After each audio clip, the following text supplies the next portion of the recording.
അപ്പോൾ Indian union മുസ്ലിം ലീഗും Indian national ലീഗും രണ്ടും മുസ്ലിം ലീഗാണ്, പാകിസ്ഥാൻ ഉണ്ടാക്കിയ പാർട്ടിയാണ് എന്നറിഞ്ഞിട്ടും ഒരു ഹിന്ദു അല്ലെങ്കിൽ ഒരു ക്രിസ്ത്യൻ, ഒരു ഹൈന്ദവ പശ്ചാത്തലത്തിൽ അല്ലെങ്കിൽ ഒരു ക്രിസ്തീയ പശ്ചാത്തലത്തിൽ ജനിച്ച് വളർത്തപ്പെട്ട വ്യക്തി, അവന് ഈ രണ്ട് പാർട്ടിയോടും അതിൻ്റെ ആശയത്തോടും യാതൊരു യോജിപ്പും ഇല്ലെങ്കിലും ഇവർക്ക് വോട്ട് ചെയ്യാനായിട്ട് അവൻ ഫോഴ്സ്ഡ് ആവാണ്.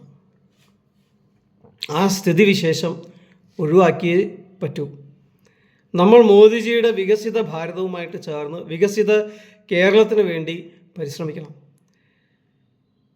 ഈ പഴയ പാർട്ടി, നമ്മളെ പാർട്ടി, നമുക്കൊരു അറ്റാച്ച്മെൻറ്റ് കാണും, അതൊക്കെ നമ്മൾ ഒഴിവാക്കിയേ പറ്റൂ. കാരണം അവരിപ്പോൾ ആകെ നോക്കുന്നത് ഖൈറിയത്തും ശരീഅത്തുമാണ്.